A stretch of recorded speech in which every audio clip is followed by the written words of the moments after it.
Prime Minister, you talked about doing patriotic things, such as cutting an orange, painting a fence, or looking in on your neighbour. When did you last do any of those? Have you looked on in Rachel recently? I have looked in on all my neighbours. What I was trying to get across there is something which I think we often overlook but really does matter, which is that millions of people in this country do lots of things to look after each other. Yes. I mean, cutting the orange is just running the local Yeah. team. And what it might, You've never painted a fence, have you, Prime Minister? Or your neighbour's fence? It's not about me painting a fence, but people. I'm really struck by the number of people that really care about their communities and want to put in. And you see it all the time. This example of people knocking on the door of a neighbour to check they're all right. Which you do with Rachel on a regular basis? Well, Rachel is my neighbour at the moment. I mean, we don't so much knock on the door. Our kids have bought a joint trampoline in the back garden of Downing Street. Okay. So they bounce around on there. But, so we're checking she's well. But the point I was making, it is because there's this. Some people argue that Britain is broken and that somehow we can't hold together. And there are wonderful things people do. And I had a number of examples in my speech. Well, there are just also the things that people, the almost ordinary little things that people do every day, where they just put in for their community. I think they're really valuable. I think they speak to who we are as Brits. But you spoke about a broken Britain 2 years ago in this very city, Prime Minister. You said what is broken can be repaired. So Britain isn't broken or is broken? Well, which is it? What I was referring to there is, bits of our system like prisons, etc., pretty broken, hospitals pretty broken. But today I was trying to make a bigger argument about who we are as a country. And but that's a flip-flop, isn't it? Some parts of Britain are broken, some parts of it... I think it's perfectly all right to say, look, the prison system is pretty broken and we're mending it.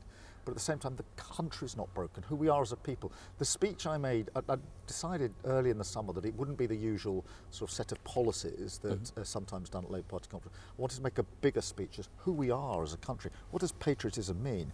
What is the country that I love? And so it was a bigger argument about who we are as a people rather than whether bits of the system are broken. Outside of prime ministerial duty, what was the last patriotic thing you did?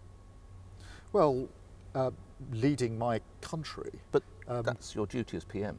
Yes. So what's the last patriotic thing you did outside of a duty as the PM? Well, I think all of us, myself included, have looked in on people, on our neighbours, to check they're all right. I do that as a friend and a neighbour all of the time, along with... I'm not claiming something special for myself. No, okay. But both myself and Vic tend to look after our community, look after our friends and neighbours, and I'm proud to do. I'm not claiming any special role here. That is what I think genuinely millions of people do. One thing that is perhaps currently broken is the relationship with Angela Rayner. Wes Streeting said today, we want her back, we need her back. Do you agree? Yes, I mean, I said when Ange stepped down that she had been a major voice in the Labour movement and that she would be a major voice for many years to come. I was personally very sad to see her go, Nick. I mean, if you talk about social mobility, there is no greater story than Angela Rayner coming from very difficult circumstances to become Deputy Prime Minister. You're ready to welcome her back. I was very proud of that. Yes. And she made a mistake. Yes. She made a mistake. She's paid a heavy price. Indeed. And I've always thought that she will be a major voice again in the Labour movement. And I think that is a good thing. And I've been really struck, actually, since she did step down, by the number of people from different political walks of life who say to me they do want to see Angela Rayner have that voice again at some stage. If we come to the Middle East, you said, and I quote, "I'll never give up on diplomacy." When did you inform Benjamin Netanyahu that you would recognise the state of Palestine? Well, I phoned him, which was the right thing to do, when I made the decision in July as to how we would go about the process. So I talked it through with him. How did he react? Person to person. Well, I'm not going to go into the details of the call, but it was the right thing to talk him through both the path I was going down and the reasons for going down that path. Israel is an ally, and it's important that we're clear about that. Has a right to self-defence. It's really important that we're clear about that.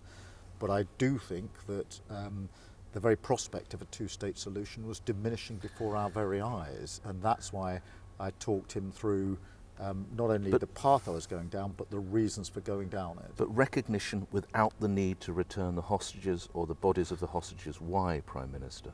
The return of the hostages is an absolute demand that we've been making but it wasn't since included the very, in your recognition. very start, that The hostages should be returned immediately. I've said that on but Sir Keir, every it wasn't occasion. a condition of your recognition. No, Some would say you rewarded terrorism. No, I completely reject that. Go ahead. Because the two-state solution that I believe in is a two-state solution in which Hamas has absolutely no part in governance.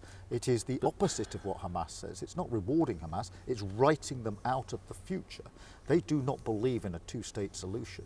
This is the precise opposite of what Hamas says. They're a terrorist organisation, and we need to be calling them out as that.